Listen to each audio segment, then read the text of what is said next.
Le CFOP persiste, le ministre de la Défense et celui de la Sécurité doivent quitter leur poste. Ils ne seraient pas à la hauteur des enjeux sécuritaires actuels. L'opposition s'est dit confortée dans sa position après l'attaque de la ville de Guibo la semaine dernière. Vous l'entendrez dans ce journal. Sera-t-il, lui, à la hauteur des défis qui l'attendent? Santerre Célestin Sanon a été installé dans ses fonctions ce matin. Le nouveau directeur général du Trésor et de la comptabilité publique compte sur l'aide de ses collaborateurs, a-t-il dit, pour mener à bien sa mission. Et puis, 5 800 000 tonnes de céréales attendues pour la campagne agricole 2018-2019. Les prévisions appellent à l'optimisme. Le ministre de l'Agriculture l'a annoncé au cours d'une visite d'exploitations agricoles dans la région du Nord ce week-end. Voilà pour le sommaire. Madame, Monsieur, bonsoir et bienvenue.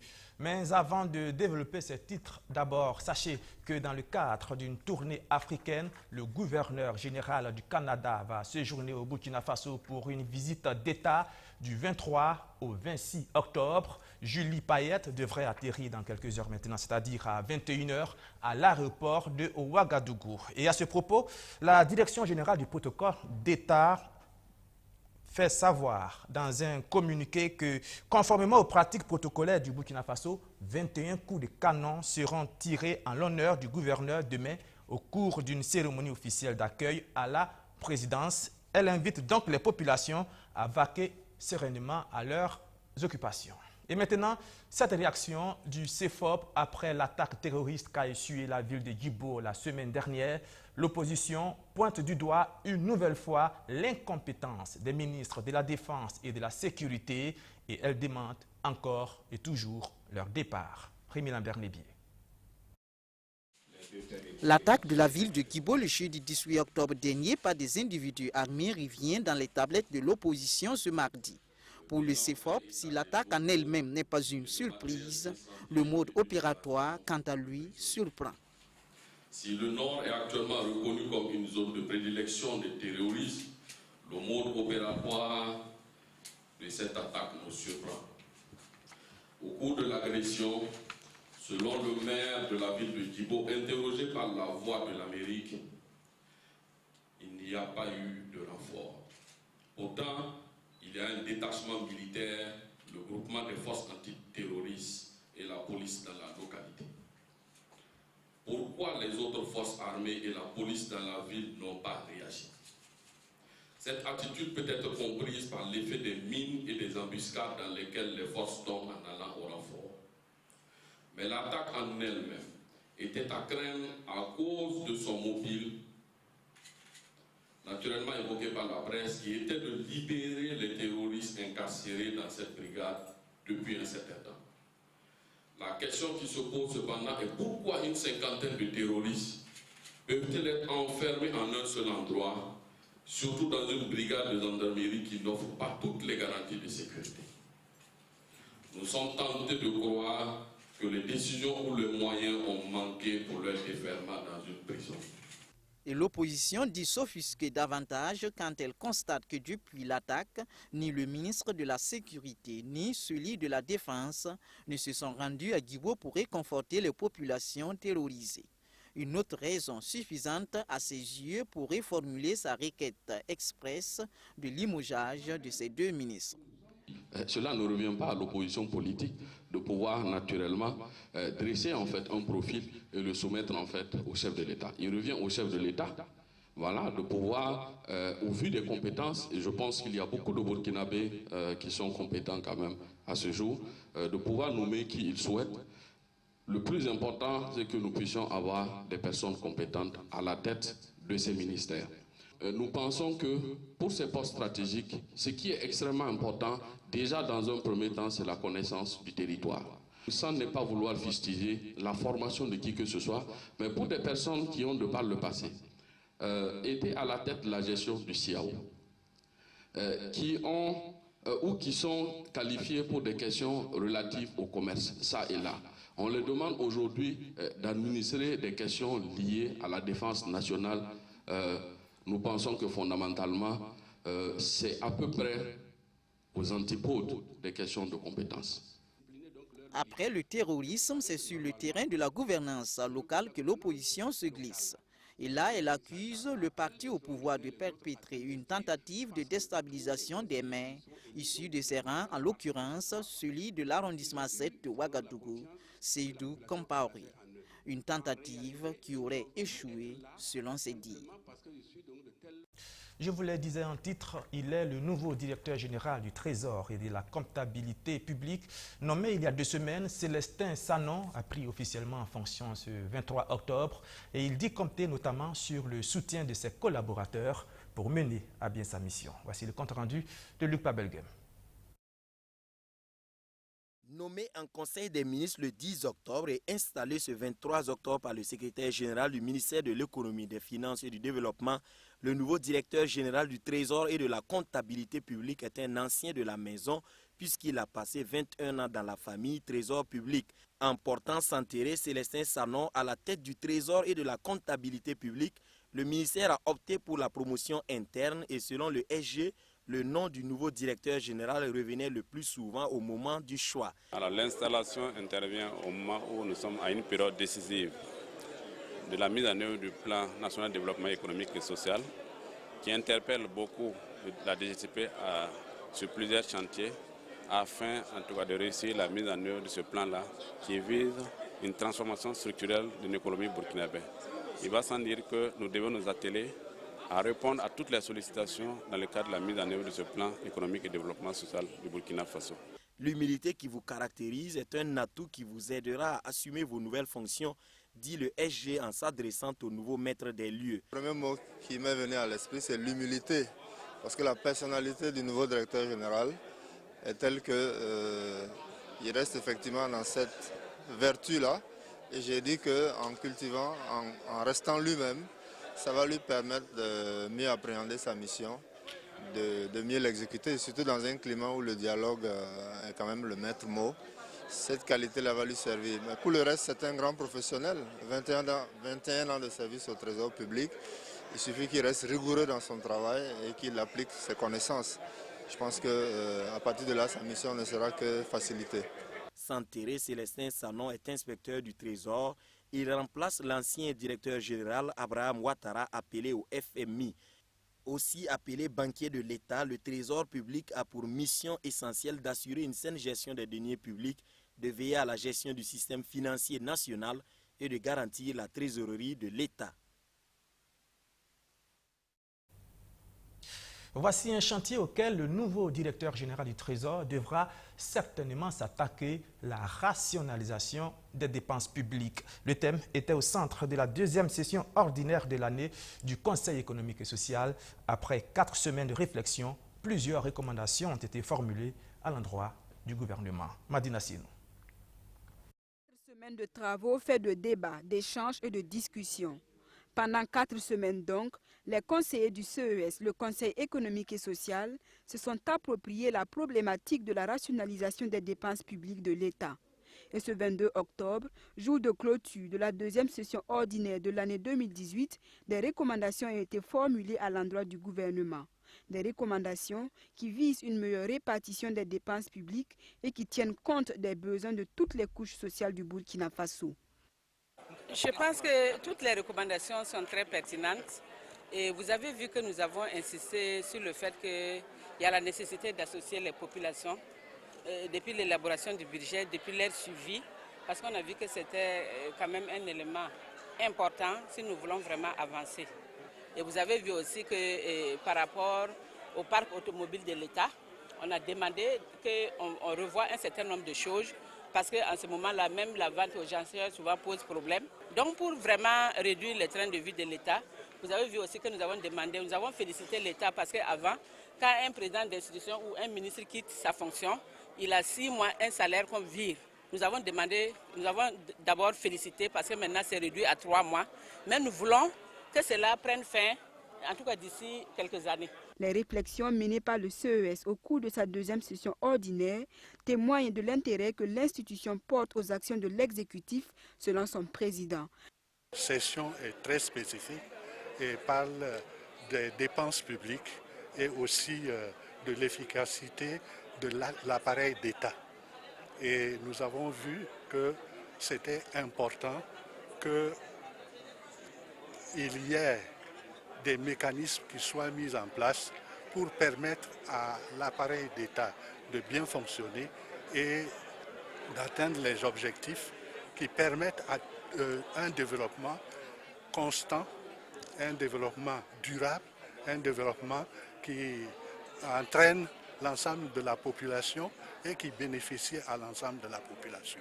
La deuxième session ordinaire du Conseil économique et social s'est tenue du 25 septembre au 22 octobre 2018 sous le thème « Rationalisation des dépenses publiques de l'État, quelles solutions crédibles et durables ». La campagne agricole 2018-2019 semble être plus prometteuse que la précédente. C'est le sentiment général qui se dégage. À la vue des champs, le ministre de l'Agriculture était dans la région du Nord ce week-end. Jacob Ouédraogo a visité plusieurs exploitations agricoles. L'abondante saison des pluies a visiblement fait son effet et l'impact est palpable sur les plantations. Elle se dresse avec élégance et dansant au rythme de la poésie du vent, bouge gracieusement d'un sens à l'autre, comme pour faire du charme aux visiteurs de marque du jour. Le ministre de l'Agriculture est conquis. Jacob Ouédraogo est en contemplation de ses plantes de sorgho à fière allure, notamment grâce à l'abondance de la pluie cette année. L'exploitant des 4 hectares de ce site de Toubiango, commune de Boussou dans la région du Nord, affiche son optimisme quant à la récolte à venir.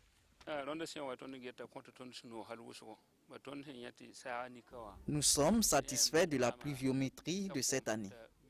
La zone a reçu plus de 950 mm de pluie en 38 jours, ce qui est assez rare ici. Cette année est nettement meilleure par rapport à l'année dernière. Ces 20 hectares de rizières dans le village de Wagissi, commune de Samba, ont eux aussi bénéficié de la générosité de Mère Nature. Mais ici, au-delà de l'abondance de la pluie, les techniciens du ministère de l'Agriculture ont eu un rôle prépondérant. L'année passée, les gens s'aimaient ça au hasard. Nous ne savons pas qu'on devait faire des diguettes pour avoir le riz. Donc, on s'aimait ça comme ça. Bon, ça ne donnait pas bien. Mais cette année, voilà qu'on a eu le champ. Les agents d'agriculture sont venus nous apprendre, ils nous ont fait des formations, comment on doit faire les diguettes. Ça marche. Et si ça marche si bien, c'est aussi grâce au projet riz pluvial dont ont bénéficié les exploitants. Un projet repris en main par la République populaire de Chine après la séparation du Burkina d'avec la Taïwan. Là, nous allons travailler à ce que ce projet-là puisse continuer. Nous allons travailler à faire de telle sorte qu'il y ait plus de possibilités de matériel de mécanisation. Le mois prochain plutôt, voilà, il y aura du matériel qui viendra pour compléter en fait déjà ce que le projet a. Voilà.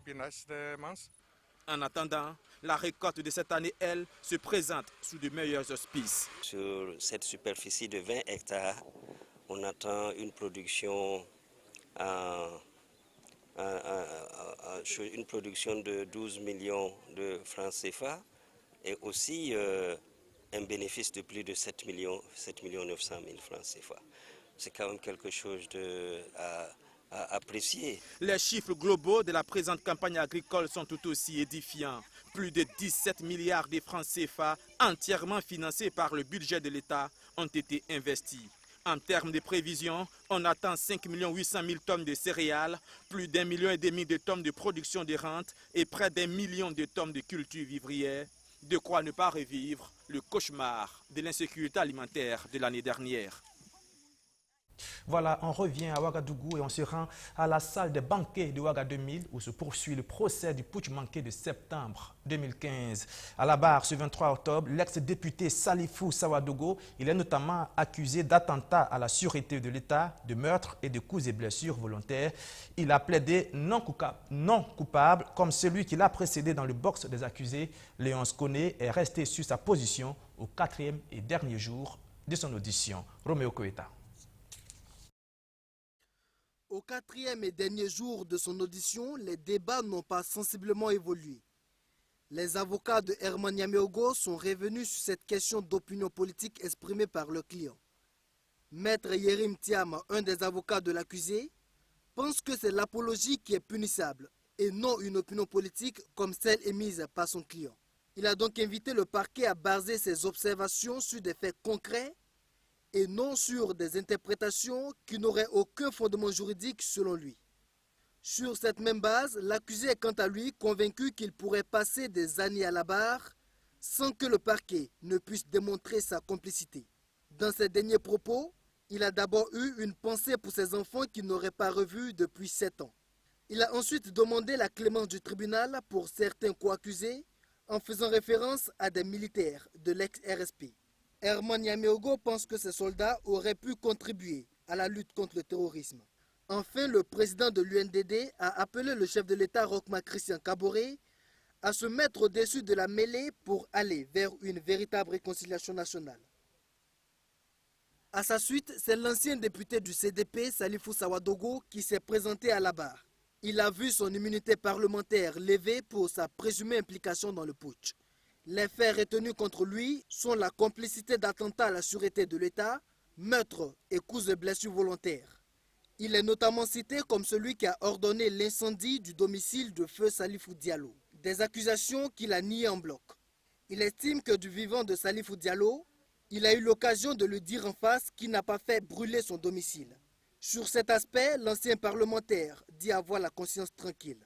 La suite de son interrogatoire, c'est pour ce 24 octobre. Le ministre en charge de la Femme poursuit son offensive pour l'application effective de la budgétisation sensible au genre dans toutes les institutions et les départements ministériels. Et ce sont les journalistes qui sont mis à contribution. Ils sont une quarantaine qui bénéficient d'une formation dans ce cadre depuis hier. Rémi Lambert-Lébier. La budgétisation sensible au genre déjà en application dans 6 ministères est en quête d'une généralisation dans tous les départements sous la bannière du ministère de la Femme. Et pour l'atteinte de cet objectif, le soutien des médias est sollicité par ce ministère. Mais avant cette alliance, l'heure est au renforcement des compétences des hommes de médias sur cette politique qui vise la réduction des inégalités entre hommes et femmes. Concrètement, cela consiste à intégrer les préoccupations des hommes et des femmes. Vous savez que quand on est homme et femme, on n'a pas forcément les mêmes besoins. Donc la budgétisation sensible aux gens vient répondre à cette problématique de prendre en compte les spécificités des hommes et des femmes dans la programmation budgétaire. Et on s'est dit qu'en outillant les journalistes sur cette thématique, ils vont nous aider à porter la problématique sur ces fonds baptismaux. Voilà pourquoi l'atelier de ce matin. Pour la quarantaine de participants, il y a encore des zones d'ombre à éclairer sur les notions de cette politique avant de mettre leur plume au service de sa vulgarisation. C'est un concept nouveau. Quand on parle de genre déjà, ça parle des hommes et des femmes. Maintenant, l'équité recherchée entre les hommes et les femmes, et maintenant on parle de budgétisation sensible. Pour moi, c'est l'aspect où le budget qui va conquérir à résoudre, à équilibrer, voilà, à corriger les inégalités qui existent entre les hommes et les femmes. C'est cet aspect de la chose que je veux comprendre davantage. Selon l'ONG One, le Burkina Faso se trouve parmi les 10 pays du monde où les filles ont le moins accès à l'éducation. Et selon le FMI, si les femmes burkinabées avaient le même droit que celles d'Asie, elles contribueraient pour 55 milliards de francs CFA par an au produit intérieur brut du pays. La lutte contre le cancer du col de l'utérus en milieu rural, c'est aussi l'affaire des associations. Grâce au Rotary Club Ouagadougou Savane, plusieurs femmes du village de Nabitenga, dans la commune de Tanguenda-Souri, pourront se faire dépister. Romeo Koeta, Natacha Ouedraogo.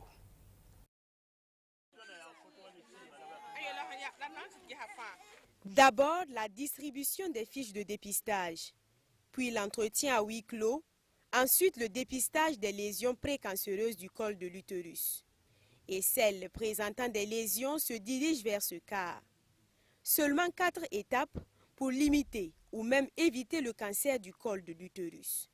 Pour la majorité de ces femmes de Nabitenga, village situé à 28 km de la commune rurale de Tanguenda-Souri, c'est la première fois qu'elles s'adonnent à cette pratique. Nous sommes très heureuses. Par ce acte, nous disons halte au cancer du col de l'utérus à Nabitenga. Nous n'avons vraiment pas de mots aujourd'hui pour remercier nos bienfaiteurs. Que Dieu les bénisse afin qu'ils continuent de nous aider.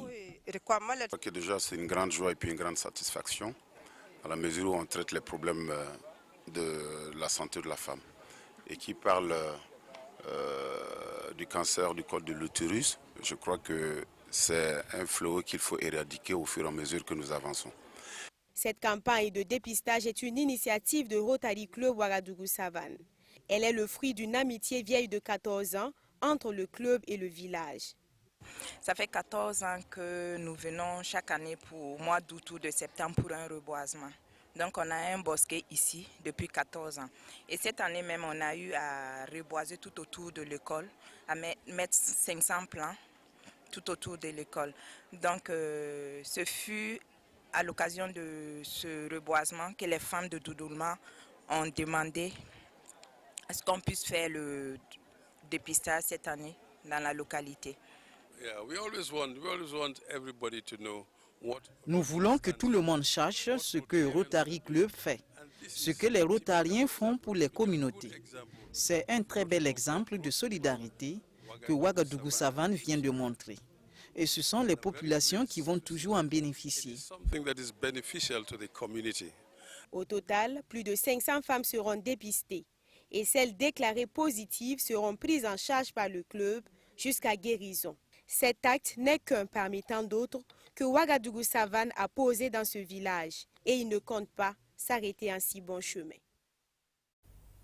L'Organisation démocratique de la jeunesse en tournée dans plusieurs villages des régions du centre-sud et du centre-est pour sensibiliser les populations à prendre une part active dans l'amélioration de leurs conditions de vie. Des échanges ont eu lieu dans ce sens à travers des conférences-débats et des meetings. Alfred Ithioye.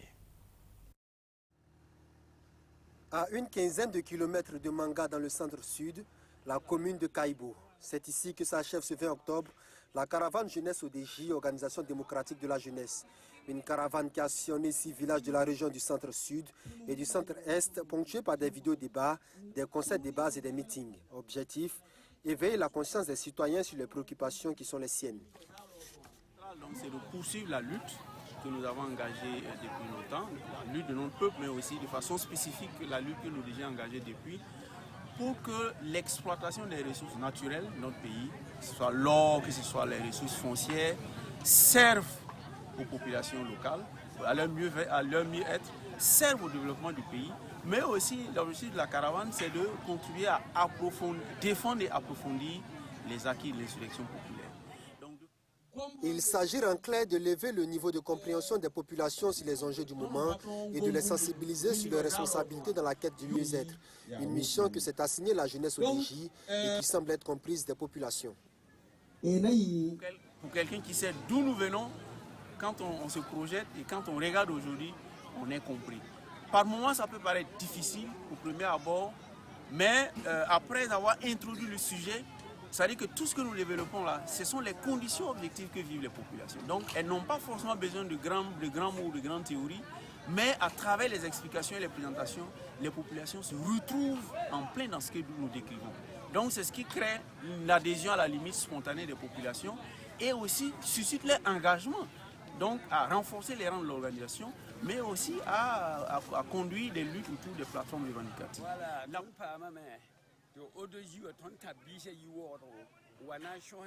Nos camarades sont venus de Ouagadougou pour s'entretenir avec nous. Nous avons parlé de notre association et de son organisation afin qu'elle soit plus performante.